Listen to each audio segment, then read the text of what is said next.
Hello and welcome to all you Cancerians. How are you doing? Happy New Year. This is the first horoscope of the month of January for 2017, and let's have a look what's happening with you. Dear Cancerians, it's a bit of a continuation of what I've been talking about in December.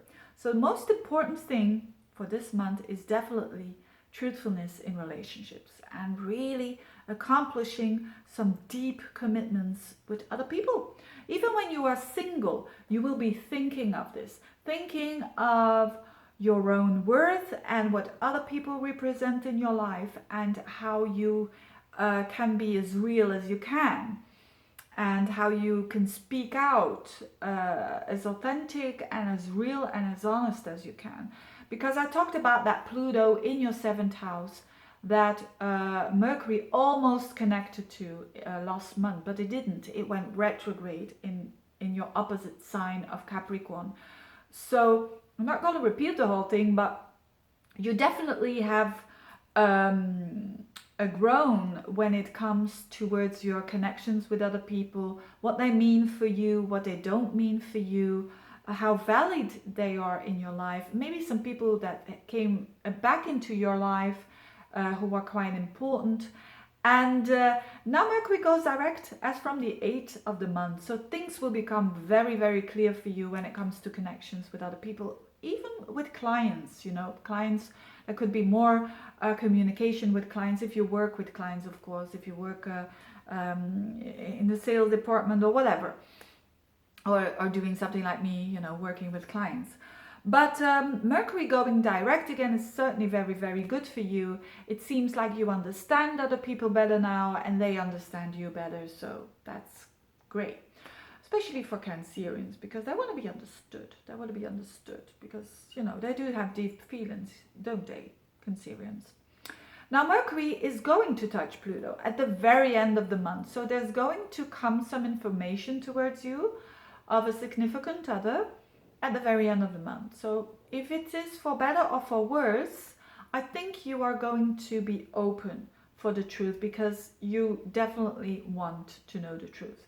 So there's maybe something now that is not cleared out about, a relationship or about someone that you don't 100% know what's going on with them. You will know at the very end of the month. So that's good. And you're prepared for that. This is also a process. Now, in the midst of all this truthfulness and this communication that goes way better than it used to go, there is at the same time Venus and Mars traveling in a fellow water sign, which is good for you because you're also a water sign in the ninth house. So what does that mean? When Venus and Mars travel together, it's very passionate. So it's very nice. Although they don't conjunct with each other. The first time that this is going to happen in 2017 is only in October. But we are January now, and there is a lot of activity there in the ninth house. So what does it mean? It means that you are going, maybe you got some books as a gift during the festivities, and you're going to read more. Could be the case.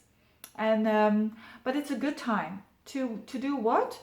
To philosophize, to do philosophy, everything that has to do with a higher thinking, learning something new that opens and that opens your mind actually. And but you could communicate more than ever as well, because it's also a communication house, the ninth house, especially with foreign people or with people from different backgrounds. So it could mean that you just or travel, you traveling a lot more could be the case as well. And again, there with this energy, so the energy of either traveling or learning something new, exploring, having maybe doing something cultural, all of these things, there is a kind of a healing aspect to it, because when that Mars travels through the sky in your ninth house during the midst of the month, let's say the 15th up to the 20th, it's going to bump into Chiron, the wounded healer, and square up to Saturn in your 6th house of health and your day-to-day work. So there could be something that, maybe a new idea that you're having, could be as simple as that. Maybe something that you read, maybe something you saw on the television or a documentary or whatever. Something has given you a broader and a different perspective, but how you're going to implement that in your day-to-day life is going to be not that easy. But because it's not that easy, the reward will be bigger. That's basically it. So you will have the reward, especially around the 20th and onwards. Or maybe you are doing something new when it comes to your health. That's also the 6th house. Or work. Maybe you want to implement something new. And it's going to be not easy to do so. That's the Mars and the Saturn. They demand a tremendous amount of effort, a tremendous amount of focus, a tremendous amount of taking little steps, not taking shortcuts. Whatever it is, if you're going to do that, you're going to be so thankful of yourself and you're going to feel so blessed because of that. So if there is a new project, or if there is a new mindset that you're having, or a new idea, it's very good to implement it, even though you are scared of doing it. Or even though it might be a bit hard for you to do it. So it could be exams as well. You know, it could be doing an exam, and it won't be the easiest one, but you're going to be so grateful that you did all that hard studying and all that hard effort. Could be that as well, by the way. So the best attitude with this energy is not complaining. It's not, because that takes energy away. It is just doing step by step by step, instead of, you know, complaining. I have to read that whole book and learn it, actually. Just say, okay, every day I'm going to do 20 pages, and being very structured will help you. That's the Saturn there. It wants you to get some structure there, even in that mutable sign of Sagittarius connected with another mutable sign. But anyways, that's just how it's gonna be. And then Venus also is in your 9th house as well. So whatever it is, there's like a big effort that you need to do, and then there's like the relief. The days that are tricky, not to promise anything to anyone, is the 1st and the 2nd of January, because then Mars is together with Neptune in your 9th house, so you could be promising yourself maybe too much, or other people, or other people saying to you something that you say, how are they gonna make that happen? Take it with a piece of salt, and that's just the first 2 days. And also with Venus conjunct Neptune on the 12th, it could be a very romantic day, or maybe you falling for someone from abroad, or who has a totally different culture than you have. But whatever it is, the reality check comes, and that will be at the end of the month. So if you are dating, or if you are single and you meeting someone, what in the beginning can be very romantic, directly you're coming to reality, and that's a good thing. I mean, that's a good thing. For some people, they say that's not a good thing, but you know, it's we're living on planet Earth here. So yeah, and last but not least, Jupiter sextiling Saturn is really going to help you throughout the whole month. So that Saturn in your 6th house, which is all about your work and your day-to-day routines, that might be a bit more difficult than normal. They get support now of Jupiter, and is Jupiter in Libra in your 4th house.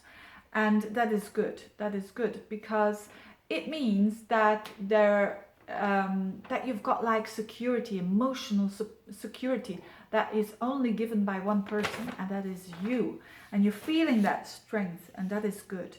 It could also mean that you are going to move. With the Jupiter there, you're going towards a way better place for you. And you won't find it hard to work on a new house or whatever, because Jupiter sextile Saturn in your day-to-day routine. So whatever it is, if you are going to move, it's a very good time for you, actually, the whole month. And or planning or doing already some stuff, it's very good. It's very good time to do so.